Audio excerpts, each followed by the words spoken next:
does Trump have the support of America's European allies for the attacks on Iran? And I guess the answer is they don't. And I'm joined now by the former defence editor of The Times, Michael Evans. Hello, Mike.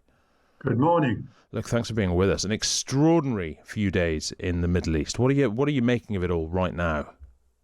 According to Donald Trump, things are going to plan, in fact, ahead of schedule. I don't really know what that means. I don't know what he had in mind when he started this, but I would imagine it would have been relatively short-lived. But I think that's sort of changed. I think, judging by the reaction that we've had, retaliation from Iran, I think we are set for a war that will last a few weeks, several weeks, and the question of what happened at the end is still a very unknown factor, I'm afraid. Yeah, indeed. Well, let's recap a little bit, because what began as a US-Israeli attack on Iran has, as you say, developed quickly into a conflict involving countries across the region. Iran retaliated with airstrikes against American allies in the Gulf. Several US fighter planes have crashed in Kuwait. Their crew have survived, but at least 3 American service personnel have been killed so far.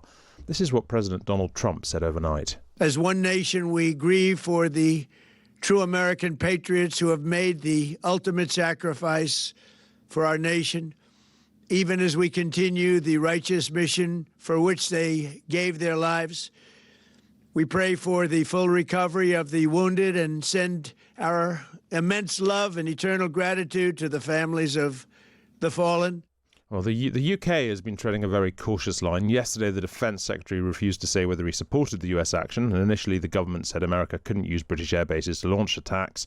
That policy has now changed after an Iranian drone hit an RAF base in Cyprus. Here's Keir Starmer. We have taken the decision to accept this request to prevent Iran firing missiles across the region, killing innocent civilians, putting British lives at risk, and hitting countries that have not been involved.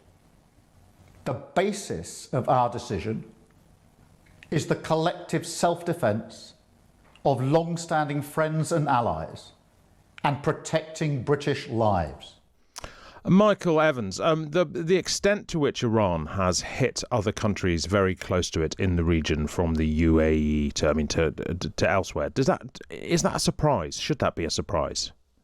No, I don't think so at all. I think the Iranians, in their planning for retaliation, have gone for the countries where US troops are based and where there are US aircraft. It's the closest, if you like, targets for them. And I think that's why they focused on these places. They haven't attacked the countries as such. They have presumably aimed their missiles and drones at the bases. And if they've missed and have hit civilians, that's something which is very sad and tragic. But I think, I think this is not at all a surprise, and it would presumably have been something taken into account by Trump when he authorized the war to be launched. It's very hard to understand properly what's happening inside Iran, and indeed it's very hard to understand properly what's happening inside the mind of Donald Trump. But it seems plausible, at least, that what he had hoped for was that a decapitation of the regime would lead to some kind of uprising on the ground that would do the rest of the work for him. How likely does that seem to you? I think most unlikely. I think the poor Iranian people, having lost thousands and thousands of people, of their own people, during those protests in January, I think it's highly unlikely that they're going to feel either the motivation or the courage to come forward now and start protesting in the streets. You say the regime has changed. Well, the head of the regime and a number of his acolytes, including the defense minister, by the way, were killed in that attack by Israeli air forces, by Israeli Air Force aircraft. But the regime as such continues. There are key people who have remained, who are controlling the retaliation to the attacks by America and Israel. And I think the regime will do its best to survive. And I think that's the problem that Trump now has, is that if the head of the regime has been cut off, but the rest of the regime struggles on and then survives and finds a new leader, then it means that possibly the war will continue longer than he had hoped. Well, so look, Keir Starmer's position this morning, he said he will let the Americans use British bases for defensive strikes. What's the distinction, Mike, between defensive and offensive action? Is there a meaningful distinction? What do you think of Keir Starmer's position on this generally?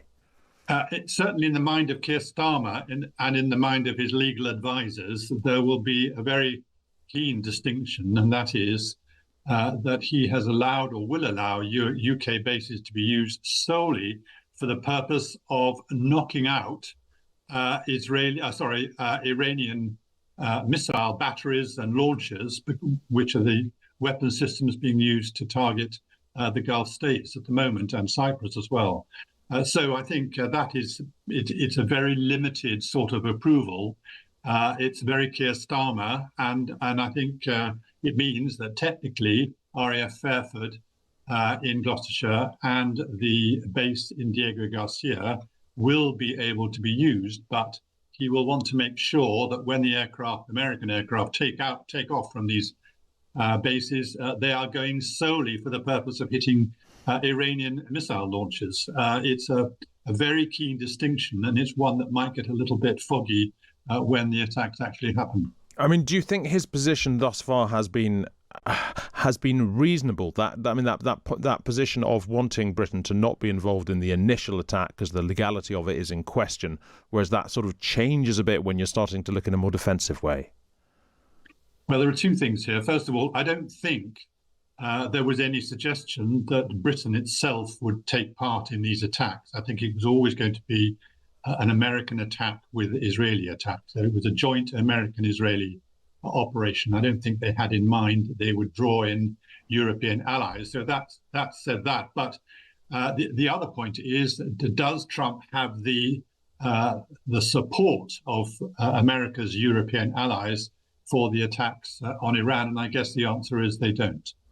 Yeah, indeed. Well, look, speaking of America's European allies, we can also read in the Times today about the French President Emmanuel Macron's plan to lure European allies away from relying on the US's nuclear deterrent. France is set to allow British observers to witness its nuclear exercises for the first time as part of a plan to deepen nuclear cooperation between the two countries. Macron's going to say in a speech today that France's nuclear arsenal can serve to protect other European countries such as Germany, Poland and Sweden. Mike, is this sensible for Europe to be thinking about its own nuclear deterrent separately to the US? I think it's perfectly sensible and prudent to have these discussions, but they have, by the way, been going on for an awful long time. Macron, since he became president, has always discussed what he calls the European dimension of France's nuclear deterrent. But of course, it's a very different matter to actually suggest that France and Britain, with their limited, or I should say minimum nuclear deterrence, should be the replacement for the American nuclear umbrella for the whole of Europe. I don't think that is either practical or sensible. Neither France nor Britain have the sort of apparatus, and I'm talking about early warning systems and satellites, etc., to cover that sort of responsibility. But it is something that Macron's been going on about for quite some time, and I think will be a degree of interest from Britain, but I don't see suddenly there being an Anglo-French nuclear deterrent replacing the American umbrella. I don't see that happening. And anyway, Macron has only got, 14 months left of his presidency, and things might change after that anyway.